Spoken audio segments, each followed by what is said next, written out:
Le parcours d'un emballage bois. Prenons l'exemple de l'envoi d'une armoire électrique par voie maritime. Analyse du besoin par l'emballeur agréé SEI. Prendre en compte la demande et l'analyser. Une particularité? Pas de panique. Un colisage, état des lieux, est réalisé chez l'emballeur ou chez le client. Vérifier l'ensemble des spécificités. Dimension du produit, poids du produit, destination et mode de transport. Autres spécificités techniques du produit, niveau de protection attendu. Choisir et définir la bonne solution technique selon les spécifications techniques. Le saviez-vous?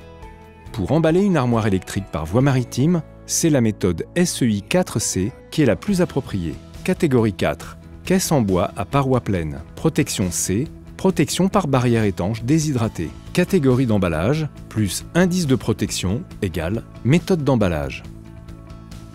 Fabrication de la caisse par l'opérateur.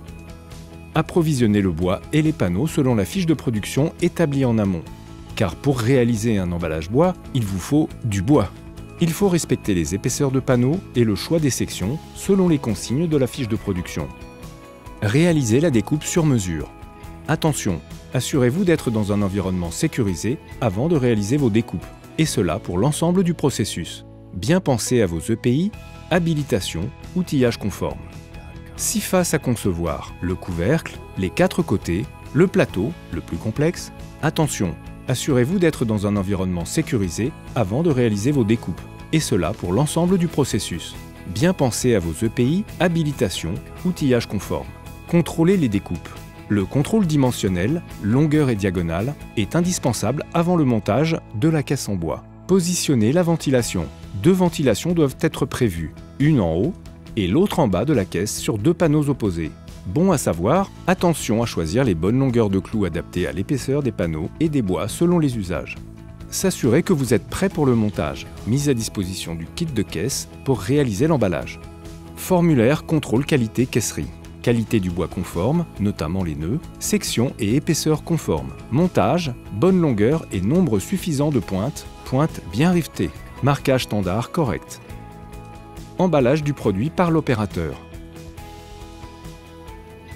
Posez le fond de housse et les protections associées sur le plateau conçu sur mesure. Disposez l'armoire électrique.